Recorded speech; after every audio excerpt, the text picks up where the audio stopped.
Assalamualaikum warahmatullahi wabarakatuh. Kami dari kelompok 4 yang beranggotakan. Perkenalkan, saya Ade Siti Aminah dengan NIM E00190002. Perkenalkan, nama saya Emma Salisih dengan E001914. Perkenalkan, nama saya Fatma Yudhika dengan NIM E001916.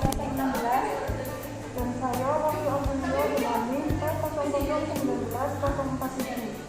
Di sini kami akan melakukan responsi dengan judul titrasi kompleksometri. Yang digunakan pada praktikum kompleksometri yaitu Erlenmeyer 100 mili 2 buah,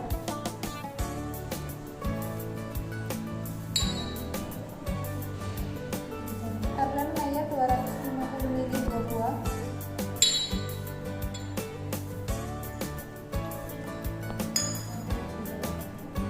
gelas ukur 25 mili,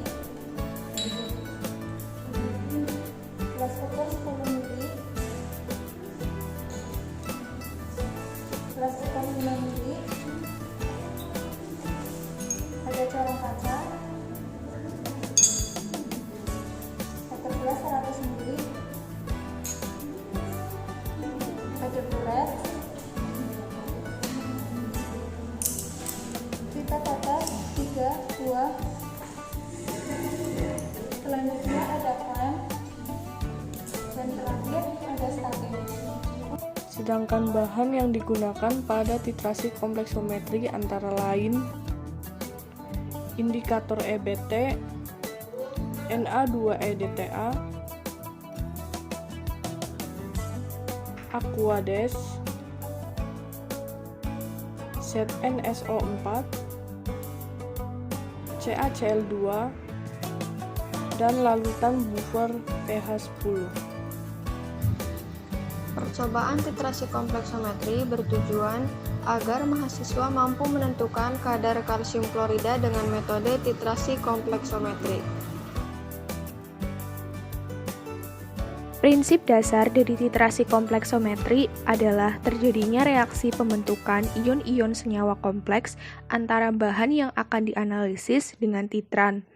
Pada titrasi kompleksometri digunakan Na2-EDTA sebagai zat pembentuk senyawa kompleks kelat, di mana Na2-EDTA bereaksi dengan ion-ion logam yang polivalen seperti aluminium, bismut, kalsium, dan tembaga membentuk senyawa atau kompleks kelat yang stabil dan larut dalam air. Pada titrasi kompleksometri dilakukan 2 tahapan. Yang pertama ada pembakuan atau standarisasi larutan Na2-EDTA, dan yang kedua dilakukan penetapan kadar kalsium klorida. Yang pertama dilakukan standarisasi larutan Na2-EDTA terlebih dahulu. Proses pembakuan ini dilakukan karena Na2-EDTA merupakan larutan standar sekunder, maka harus distandarisasi terlebih dahulu dengan larutan standar primer sebelum melakukan proses titrasi. Pada praktikum ini, larutan standar primer yang digunakan adalah ZnSO4. Langkah yang pertama kali dilakukan adalah pengambilan ZnSO4 0,1 N sebanyak 10 mili. Dimasukkan ke dalam Erlenmeyer, kemudian ditambahkan 40 mili Aquades,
dan larutan buffer dengan pH 10 sebanyak 1 ml.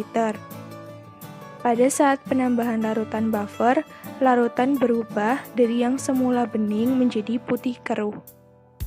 Penambahan larutan buffer ini berfungsi supaya larutan dalam suasana basah ketika melakukan proses titrasi. Selain itu, penambahan buffer juga bertujuan untuk mempertahankan nilai pH. Sedangkan penambahan Aquades bertujuan untuk pengenceran atau penurunan konsentrasi dari ZnSO4.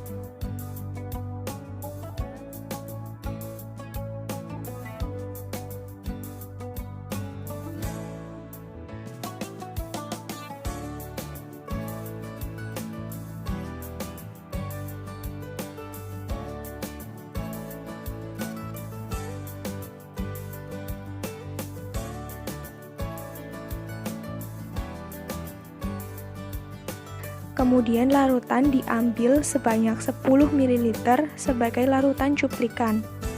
Tujuan dari pengambilan cuplikan adalah untuk mengumpulkan sebagian bahan dalam volume yang cukup kecil yang mewakili bahan untuk dihitung konsentrasinya. Kemudian ditambahkan 2 tetes indikator EBT. Penambahan indikator EBT berfungsi sebagai indikator pH. Dengan ditambahkannya indikator EBT, larutan akan berwarna ungu. Selanjutnya, dititrasi dengan larutan Na2-EDTA.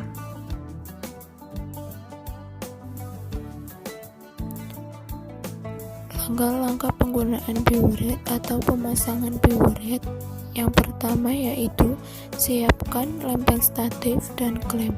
Kemudian pasangkan klem pada lempeng statif bagian atas. Kemudian pasang klem dan kunci ujung klem pada lempeng statif sampai kencang.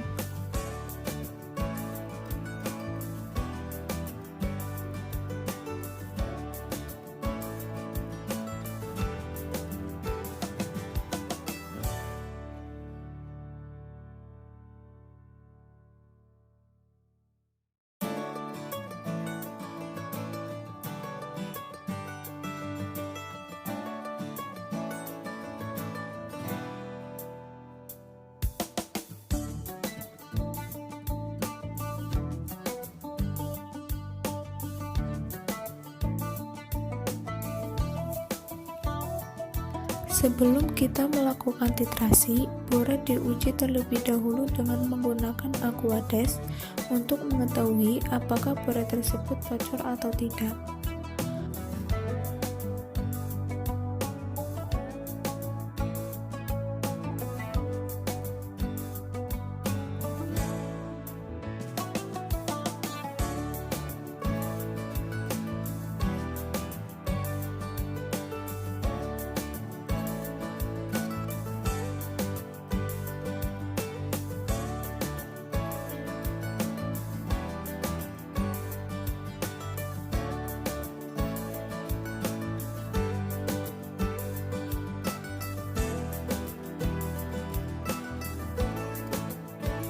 Kemudian, sebelum titrasi dimulai, letakkan tisu ataupun kertas putih di atas lempeng statif dengan tujuan untuk memudahkan kita melihat perubahan warna pada saat titik akhir titrasi.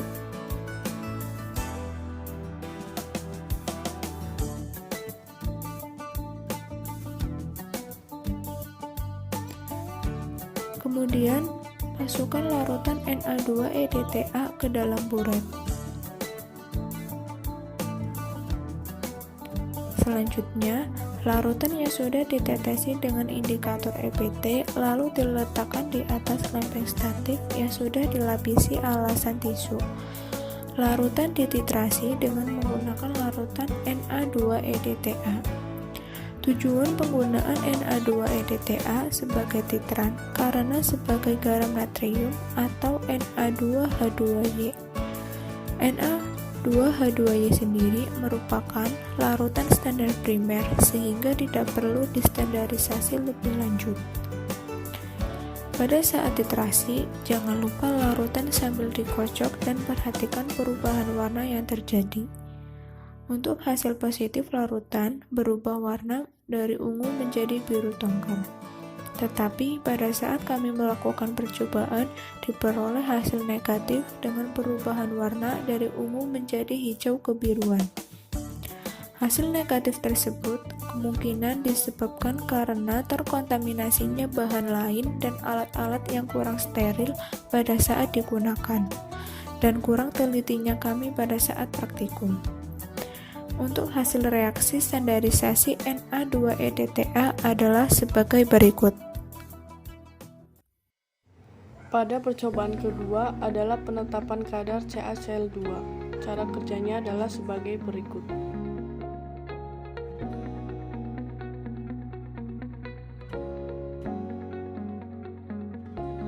Yang pertama adalah diambil larutan CaCl2 sebanyak 10 ml.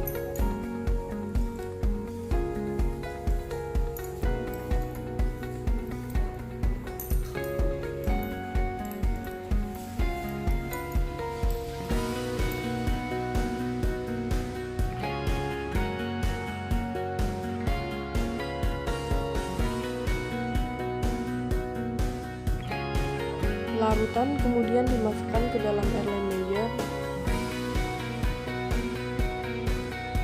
kemudian ditambahkan 10 ml aqueous.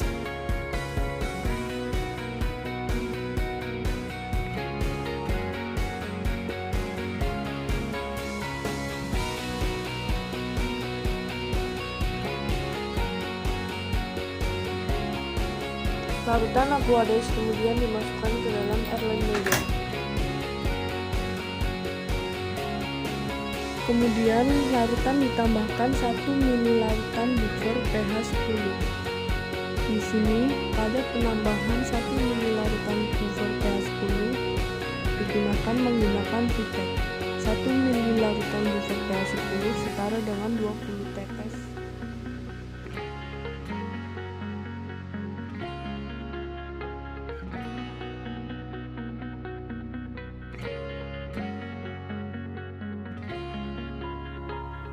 Kemudian larutan ditambahkan dengan 2 tetes indikator EBT. Setelah ditambahkan, terjadi perubahan warna larutan dari larutan bening menjadi larutan berwarna ungu. Larutan siap untuk dititrasi. Selanjutnya kita melakukan proses titrasi. Sebelum memasukkan titran ke dalam burer. Titran yang digunakan pada titrasi kompleksometri yaitu Na2-EDTA, karena EDTA sebagai garam natrium atau rumus kimianya Na2H2Y. Na2H2Y sendiri merupakan larutan standar primer, sehingga tidak perlu distandarisasi lebih lanjut. Kompleks logam dengan menggunakan titran ini mudah larut dalam air sehingga titik equivalentnya segera tercapai titrasi. Setelah titran dimasukkan, titrasi siap dilakukan. Dalam proses titrasi, larutan yang sedang dititrasi atau titrat